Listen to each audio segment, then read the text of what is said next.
সবে বাটিতে আলু দিয়েছি, ঝোল দিয়েছি। দাঁড়াও দাঁড়াও, এবারে তো আসল জিনিস দেব। চিনতে পেরেছো কি দিলাম? আশা করি তোমরা এবারে তো ভালো করেই চিনতে পারবে। হ্যাঁ হ্যাঁ, চিকেন। আজকে চিকেনের রেসিপি তোমাদের সাথে শেয়ার করব। এইরকম লাল লাল আলু দিয়ে ঝোল।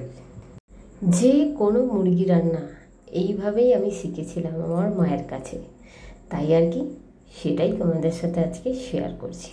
প্রথমে চিকেনটা খুব সুন্দর করে ধুয়ে নিলাম, নুন দিলাম আর তেল দিলাম। এবারে দেবো হলুদ। এই তিনটে জিনিস মাখিয়ে আমি এখন কিছুক্ষণ রেখে দেবো। কতক্ষণ রাখবো? যতক্ষণ না আমার আদা রসুন পেস্ট, পেঁয়াজ কুচি এগুলো রেডি হচ্ছে, ততক্ষণ পর্যন্ত এটা থাকবে। তো ভিডিওটি ছোট করার জন্য অবশ্যই স্পিডেই করেছি, তাই আর কি চট জলদি তোমাদেরকে বলে দিই আগে কি করেছি।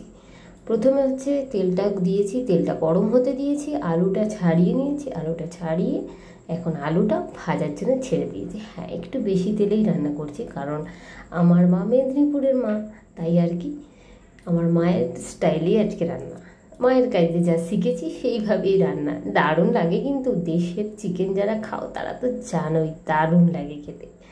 তাই আর কি এই যে কি দেব, এইটা একদম সাজিয়ে নিলাম।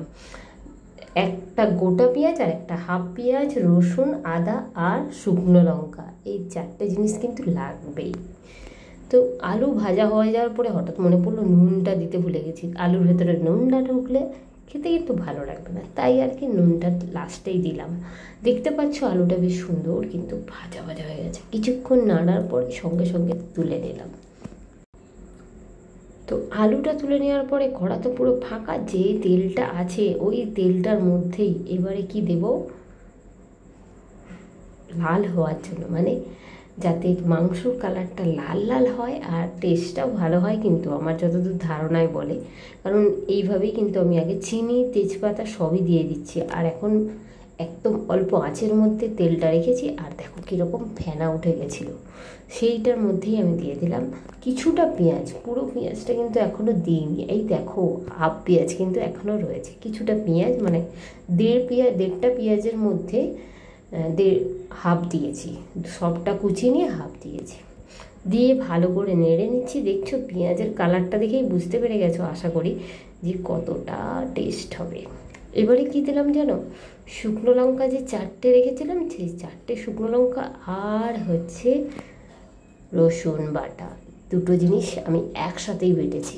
এবারে যেটা দিচ্ছি অল্প লঙ্কা গুঁড়ো, অল্প ধনে গুঁড়ো, অল্প জিরে গুঁড়ো আর অল্প হলুদ গুঁড়ো। যেহেতু আমার মাংসের মধ্যে হলুদ কিন্তু মেশানো আছে, তাই সবই অল্প অল্প দিলাম। আমার মশলার চামচটা তো ছোটোই, তাই অল্প অল্প দিতেই আমার মানে আমি দিই, সেটাই দিলাম।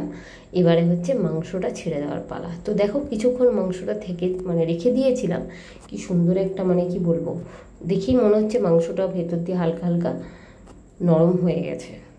তো এবারে মাংস কষার পালা, যেমন কষবে তেমন রাঁধবে।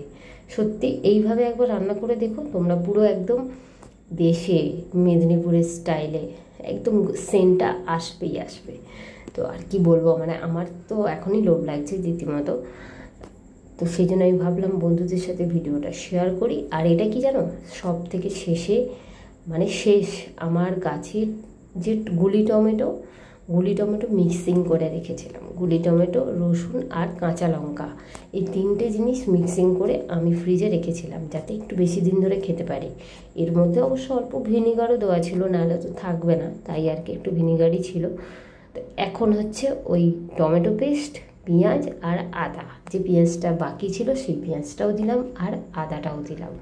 দিয়ে এবারে কষবো। আমি কিন্তু যেভাবে করছি তোমরা কিন্তু এইভাবেই করবে, তাহলেই বুঝতে পারবে সত্যিকারের টেস্ট কাকে বলে। আর কালার তো আমাকে বলতেই হবে না, কালার যা আসার ভালোই এসছে। এবারে ভালো করে কষার পালা, কষার ওপরেই কিন্তু রান্না। কষাটা দেখেই তোমাদের মনে হবে এবারে কষাটাই নামিয়ে নিলে হয়ে যায়। গরম ভাতের সাথে কষা কষা মাংস, কিন্তু কষা খাবো না, ঝোল করতে হবে, কারণ সবাই খেতে হবে। আর আলু ছাড়া জানোই বাচ্চাদের বড়দের একটু অসুবিধাই হবে, তাই আর কি আলু ছাড়া হবে না, আলু দিয়ে মাংসর ঝোল। তো মাংস দেওয়া মানেই জানোই মাংস থেকে জল বেরোবে, তাই আমি একটু বেশিক্ষণই এটা নাড়তে হচ্ছে। নাড়তে নাড়তে নাড়তে নাড়তে প্রায় 15 থেকে 20 মিনিট পর মাংসের কালার, মাংসের নাড়া সবটাই কিন্তু আমার হয়ে গেছে। আর কি সুন্দর তেল বেরিয়েছে, কি বলবো। এবারে আলুটা দিয়ে দেবো, আলুটা দিয়ে আর কিছুক্ষণ নেড়ে জল ঢালবো। আর কিন্তু কোনো কিছু প্রসেস নেই।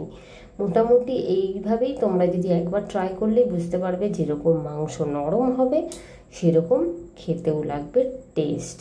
সবাই বলবে যে না সত্যি একটা মাংস রান্না হয়েছে, দারুণ টেস্টি আর ইয়ামি। তো এই যে দেখো আমি জল ঢেলে দিলাম, এবারে ফুটুক, ফুটিয়ে নামার সময় তোমাদের সাথে অবশ্যই শেয়ার করছি কেমন হয়েছে। তো প্রায় 10-15 মিনিট এখন আমি এটাকে ফোটাবো, কারণ আলুটা যেহেতু ভাজার সময় হাফ সিদ্ধ হয়েই গেছে, আর হাফ সিদ্ধ এই ঝোল ফুটলেই হয়ে যাবে। তো মোটামুটি আমার মাংস রেডি। তো আমি এবারে বাটিতে বাড়ছি। আর সকল বন্ধুদের কাছে রিকোয়েস্ট করছি, যদি রেসিপিটি ভালো লাগে অবশ্যই লাইক, কমেন্ট, সাবস্ক্রাইব করে পাশে থেকো। খুব তাড়াতাড়ি আবার একটি ভিডিও নিয়ে তোমাদের সাথে খুব তাড়াতাড়ি দেখা হবে। তো সবাই ভালো থেকো, সুস্থ থেকো, টাটা। আর অনেক কষ্ট করে সত্যি কথা বলতে ভিডিও তুলি, ভিডিও করি, একটা মোবাইলের ওপরে অনেকটাই প্রেশার পড়ে। তো সকলকে অনুরোধ লাইক দিতে প্লিজ ভুলো না, সবার কিন্তু লাইক দিয়েই সাথে থেকো।